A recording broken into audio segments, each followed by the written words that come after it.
In today's latest news, we took 6 options for the summer window, with names such as ROMEO LAVIA and Declan Rice being targeted for summer moves. We discussed the latest around KENDRY PAEZ. We discussed Zakaria's future as well too, plus Wesley Fofana getting an international call-up for the French national team. So today there are a ton of things to break down and discuss, and it's quite clear that the focus for the summer window is to target the best quality number 6 we can get to boost and hopefully complete this team for next season. So I hope you guys enjoyed today's video. Hit that like button, let's get 2k likes, and without wasting any more time. So right now, let's start things off by discussing the latest news around KENDRY PAEZ. I guess things are unofficially official at this point in time. We don't have the club's official announcement of the move, but we have some interesting reports coming out from Ecuador from Ecuadorian journalists suggesting that we have agreed now and completed the move to sign KENDRY PAEZ. So personally, I'm a very happy man, very excited. We have some insight behind the deal and the terms, and the Ecuadorian journalist reports that we have paid double the fee that Independiente received for Hincampe when he moved from them to go to Leverkusen. They sold him for like 6.25 million euros. So reports suggest that we've agreed a 12.5 million euro fee, plus there is a sell-on clause attached. In case we ever sold KENDRY in the future, Independiente would earn a portion of that money. So it seems like a very fair deal. Of course, KENDRY can't officially join us until 2025 when he reaches 18 years old, but it's going to be very exciting following this guy's progress, because already at 15 years old, since making his debut back in February, he is playing in the first team. Like, you never really see that in world football. And I mean, this guy is blessed physically at his age. The way he plays, that imagination, he's got those like unique aspects of his game that you can't really coach. Like, these types of players for me, they make you dream. Like, these are the fantasy players, and to know that this guy has the work rate, the physique, the speeds to go alongside his footballing brain and technique, it's going to be so exciting to watch him. This is why I'm so gassed that we've signed KENDRY. We never normally tend to sign talents like this, but I feel like for us to continue to stay at the top, we have to start scouring the rest of the world to find the best possible team talents and hopefully build and create them to be first team members in the future. So that is positive news around KENDRY PAEZ. So right now, let's move on to discussing the latest news around ROMEO LAVIA. Now, reports from the UK suggest that we are hoping to come back again in the summer window to try and finally reach a deal to sign ROMEO LAVIA. And if you guys remember, during the final days of deadline day back in the summer, we made a £50 million offer to try and sign ROMEO LAVIA. The crazy thing was that Southampton literally just signed LAVIA for around £40 million of Man City in that very same window. And during deadline day, we came back in with an offer worth nearly 3 times the amount of money that they purchased LAVIA from to begin with. So, when a club is moving with that much conviction and so hastily for a young talent that's literally only just arrived at a football club, I think that gives you a big indication behind just how revered he is and just how exciting the potential around ROMEO LAVIA actually is. Now, it's no surprise why we'd be so interested in him. We have recruitment director Joe Shields, who we recently signed from Southampton. He also played some parts at Man City's academy as well too.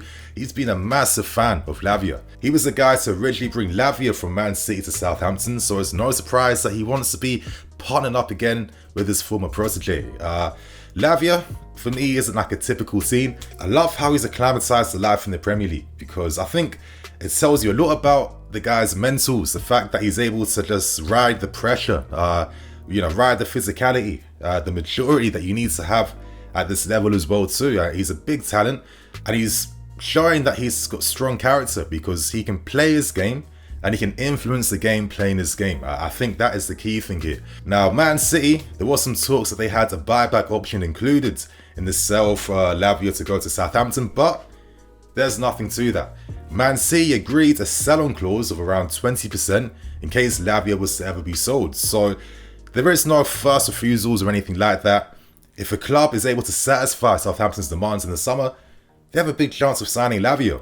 And before I end things, it makes even more sense now why we're targeting and looking at guys like LAVIA, because Southampton are currently bottom of the Premier League table, and there's a big possibility if they get relegated, LAVIA becomes even more affordable, and hopefully you can sign him for less than the 50 million that we originally bid for in the final days of deadline day. So it's a very interesting story. Expect there to be more developments coming over the next few months, and if Southampton continue to stay at the bottom of this table, then there's no surprise that clubs will target their best talents because they're going to be very affordable. So let's now move on to discussing another big number 6 we're looking at for next season. And we have more updates around Declan Rice. Now, these reports were confirmed by Florian Plettenberg, the German reporter, and basically it says that we haven't given up on signing Declan Rice.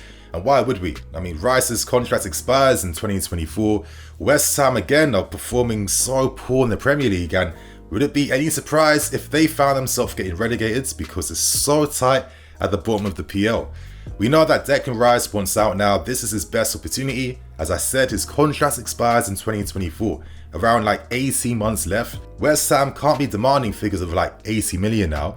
It'll be a lot less at this point in time, which makes it the best time to sign a Declan Rice. But just because historically we've been the favourites with Declan Rice doesn't mean that we're guaranteed to sign him, because Arsenal and other clubs are also paying great attention.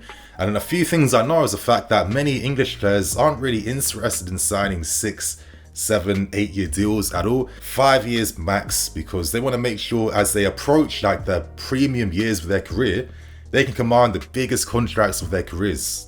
That's how they want to do things. And obviously the fact that we might not have Champions League football could play a small part, but not a significant part. I still personally believe that if we told Declan Rice, listen, we want you, we want to partner you alongside Enzo Fernandez, you know, we want to have you in our midfield. If we give him those assurances, I feel like Rice rejects Arsenal, United and any other club to try and sign for us. Declan Rice has still had like a pretty solid season, even though West Ham have been figured out tactically, in my personal opinion.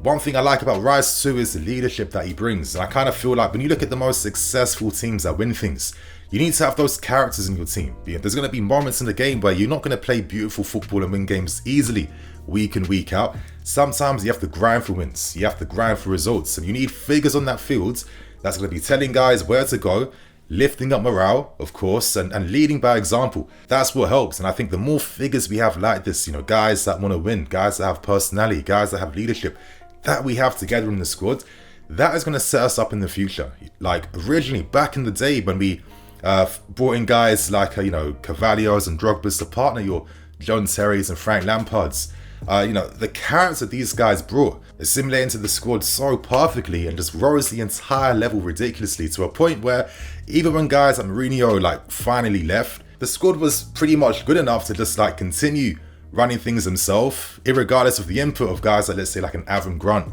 for example. So I know it's a bit of a very long-winded example, but I feel like these intangibles are things that you can't just sleep on. And listen, I can talk about Rice's passing game and technical game, but I want to discuss an aspect that I think is still of like vital importance, knowing the fact that, you know, we don't have like strong leaders in our squad at this point in time. I feel like we have to cultivate that type of talent. So if we can kind of spread that type of leadership out, that should make for a more competitive and a stronger team. So that's the Declan Rice news out of the way. Things aren't over anytime soon. It's going to be a very big period, and this is finally going to be the summer that Declan Rice can leave West Ham. Now, let's talk Dennis Zakaria. As reported by Plettenberg, it seems like Zakaria is set to be leaving us at the end of his loan spell, and I think none of us should be surprised by that whatsoever. Now that we're investing so much money into signing new midfield players, now that the agenda with the summer window is to sign a top quality number 6, and now that we have like guys like Gallagher, Ruben, etc, that can fill out those squad places, it makes no sense to spend around 25 million to sign Zakaria on a permanent deal. Now, I'm not going to write off Zakaria. For me, the performances he's shown have been a lot better than what Sal was showing for last season, and I really mean that. I think Zakaria has just been very unlucky. It took him so long just to get proper match fitness, and when he started playing for us, he was showing his panache, showing that quality, and then he breaks down again with another hamstring injury, which came at the absolute wrong time, because now we've signed new midfield players and now we're playing things a bit differently at this point in time. And it's just like, financially, business-wise, it does make no sense to sign Zakaria. It's kind of crazy because a few years back, this guy was seen as one of the elite midfield players in the making. But it goes to show what injuries can do to a football player, right? It's very sad for sure. I wonder what the future holds for Zakaria, because reports suggest that Juventus don't even want him because they don't really need him anymore too. So who knows where he's going to end up for next season. Of course, he has been very reliable when he's been called upon. He has showed that quality as well too. He's not a bad player at all, and I kind of feel like if clubs take a gamble on him, he could end up being a very worthwhile gamble that pays off. So Zakaria, appreciate what you're doing for us right now, but in the context of how we're looking to shape things up at this football club, seems like there's no future for him, and he's not necessarily needed. So now, let's end today's news by discussing international call-ups, and at the time of recording, Wesley Fofana has finally got his first call-up for the French national team squad. Congratulations to Fofana. I mean, since he's come back into the team, he's shown exactly why we spent the money on him to begin with, because this guy has a lot of quality. I love his proactive style of defending. I like the type of skill and technical ability that he shows as well too, because Fofana has that composure, which I really like to see in top quality centre backs playing for big teams, and he's been very reliable for us at the back so far. So I think France, of course, have a massive prospect on their hands, and I mean, this French national team squad continues to just keep, creating talents after talents after talents after talents, and Lord knows what this French national team is going to look like over the next 10 years. But regardless, big news for Fofana, but regardless, massive news for Wesley. I feel like this guy is starting to become a bit of a cult hero now at this club. I love how he presents himself when he's doing media duties. We've all been watching the Chelsea Unseen series on the club's official YouTube channel, and Fofana, this guy is a very funny guy, and they're the type of characters you want to see at your football club, right? So yeah, big news for him. Let's hope that Badiashile isn't too far away, of course, from joining Wesley in future squads. And who else is going to join up for other national team squads? Of course, I'll report that once that news comes out. So my friends, on that note, I'm Nini FC, this is BlueLionsTV. Thank you for watching today's video. Hit that like button, and of course, share your thoughts and opinions on today's stories.